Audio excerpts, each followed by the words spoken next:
Hi everyone, ever wonder what it's like to be the president and dodge more than just political scandals? Let's dive into the dramatic and slightly bizarre world of US presidents who narrowly escaped assassination. It's like something out of a suspense thriller, only it's totally real.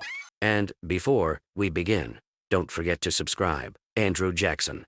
In 1835, Andrew Jackson became the first US president to survive an assassination attempt, and boy, was it a spectacle. Picture this. Richard Lawrence, an unemployed and possibly delusional house painter, decides to make his mark, literally, by attempting to shoot Jackson at a funeral. Both of Lawrence's pistols misfired, which, statistically, is like winning the worst lottery ever. Jackson, never one to shy away from a fight, responded by beating Lawrence with his cane. Imagine the Secret Service freaking out as Old Hickory turns into Old Stickory. So, what happened to our less than lucky assassin? Lawrence was subdued and later found not guilty by reason of insanity. He spent the rest of his days in an asylum. Talk about a failed plot twist. Do you really think he was truly insane? Abraham Lincoln. Before his tragic assassination in 1865, Abraham Lincoln had multiple hair-raising escapes that sounded more like a scene from an action movie.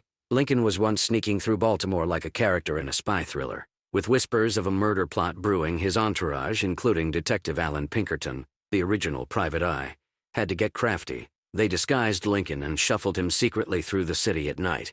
It's less Honest Abe and more Incognito Ike. Fast forward to a quiet night in August when Lincoln decided to take a breezy ride to his cottage retreat. Out of nowhere, a sniper thought it was open season on presidents. The bullet zipped through Lincoln's hat. Yep, you heard that right, his hat. Lincoln, ever the cool cat, joked about it later, proving that even back then, the president had to have nerves of steel, or maybe just a really good hat. It's a chilling prelude to his assassination less than a year later, serving as a grim reminder of the perils he navigated daily. William Howard Taft. It was 1909, when Taft decided to meet Mexico's President Diaz right at the border. Sounds like a chill meet and greet? Nope. With tensions high and the threat of violence in the air, it turned into a security nightmare. Picture this: Texas Rangers, thousands of troops, Secret Service. You'd think it was a scene from The Expendables. Amidst all this, a would-be assassin with a palm pistol tried his luck. Spoiler alert, he didn't get far, thanks to sharp-eyed security.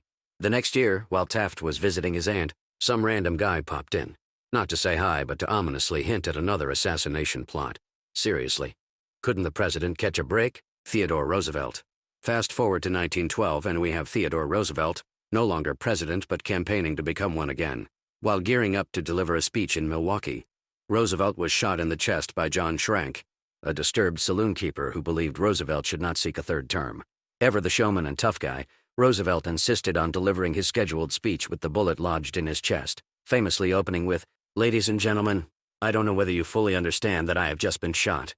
He spoke for 90 minutes, an incredible feat considering the circumstances. Roosevelt survived, thanks in part to his speech notes and eyeglass case, which slowed the bullet. Schrank was deemed insane and spent the rest of his life in an institution. The incident cemented Roosevelt's reputation as the Bull Moose, symbolizing his rugged toughness and determination. Franklin D. Roosevelt. It was February 1933, and Franklin D. Roosevelt hadn't even officially started his first term when he nearly missed becoming a historical footnote. During a cheerful speech in Miami, Florida, Giuseppe Zangara aimed his shaky pistol at Roosevelt, hoping to make a drastic political statement. The twist: his shot missed Roosevelt, but tragically killed Chicago Mayor Anton Cermak, who was also at the event. Imagine that, a missed bullet altering both Roosevelt's fate and presidential security forever. Zangara's poorly aimed vengeance, fueled by his disdain for politicians, led him swiftly from arrest to execution within weeks. Talk about a speedy trial. Meanwhile, Roosevelt kept his cool, which not only cemented his reputation as a steadfast leader, but perhaps also steeled him for the Herculean tasks of the Great Depression and World War II ahead. Do you think he could have pulled all those tasks had the incident never happened? Share us your thoughts in the comment below and don't forget to subscribe. Harry S. Truman. Fast forward to November 1950, and here's Harry S. Truman, literally napping through an assassination attempt. While the White House was getting a facelift, Truman was staying at Blair House when two Puerto Rican nationalists decided it was time to highlight their cause for independence by attempting to assassinate him. The result? A wild shootout right at the doorstep that left a White House police officer dead and another severely injured. The gunmen didn't get far. One was killed, and the other, Oscar Collazo, was injured, captured, and later had his death sentence commuted by Truman himself to life in prison. Talk about being merciful. He was released in 1979 after decades behind bars. This episode led to beefing up presidential security big time because apparently, renovating the White House can expose more than just old pipes. Gerald Ford. In 1975, Gerald Ford must have wondered if he'd accidentally signed up for a stunt double gig. He faced not one, but 2 assassination attempts within the span of 3 weeks, both by women, which was unprecedented. In Sacramento, this Charles Manson follower got close enough to Ford to aim her .45 caliber at him. Dramatic twist. The gun didn't fire because there was no bullet in the chamber. Fromm was tackled faster than you can say Secret Service, and Ford walked away unscathed, probably wondering if all his public appearances would be this exciting. Just when Ford might have started to relax, Moore took her shot in San Francisco. Literally, her aim was off, thanks to a quick-thinking bystander who grabbed at the gun. Ford dodged the bullet, literally, and continued on, probably thinking he should start wearing red and blue spandex under his suits. Fromm and Moore ended up with life sentences, giving Ford all the reasons to beef up presidential security and maybe check if there was a target painted on his back. Ronald Reagan. Fast forward to 1981, Ronald Reagan's presidency was just starting to warm up when John Hinckley Jr. decided to turn a routine hotel exit into a chaotic shootout. His motivation? Impress actress Jodie Foster.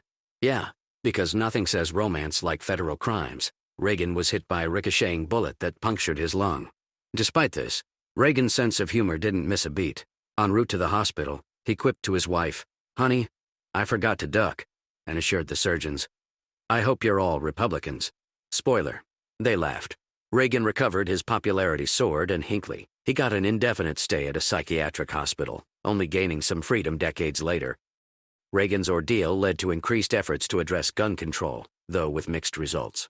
Donald Trump. On a not-so-average day in July 2024, a campaign rally in Butler, Pennsylvania, became the setting for an action movie scene. But with real stakes, Donald Trump, gearing up for a 2024 comeback, found himself in the line of fire when 20-year-old Thomas Matthew Crooks decided to turn a political event into his personal shooting gallery. Armed with an AR-15-style rifle, Crooks fired off 8 rounds from a building some 400 feet away. Trump, in a moment straight out of Hollywood, clutched his ear as a bullet grazed it, creating a scene that you'd expect in a blockbuster, not a campaign rally. The aftermath? Picture this. Trump, bloodied but unbroken, helped to his feet by Secret Service, throws out, "Fight, fight, fight," possibly trying to score points for dramatic flair. The viral snapshot of him pumping his fist, bloodied ear and all, with Old Glory in the background, might as well have had a blockbuster movie poster. Caption, "Coming soon to a voting booth near you." Rushed to a hospital and later released in stable condition, Trump's resilience turned him into a walking, talking meme. Meanwhile, the nation was left to wrestle with the echoes of gunshots at political gatherings, pondering the blend of politics, violence, and media spectacle. So, what do you think? Drop your thoughts below, especially if you have a cool theory about all these events. Subscribe, and until next time.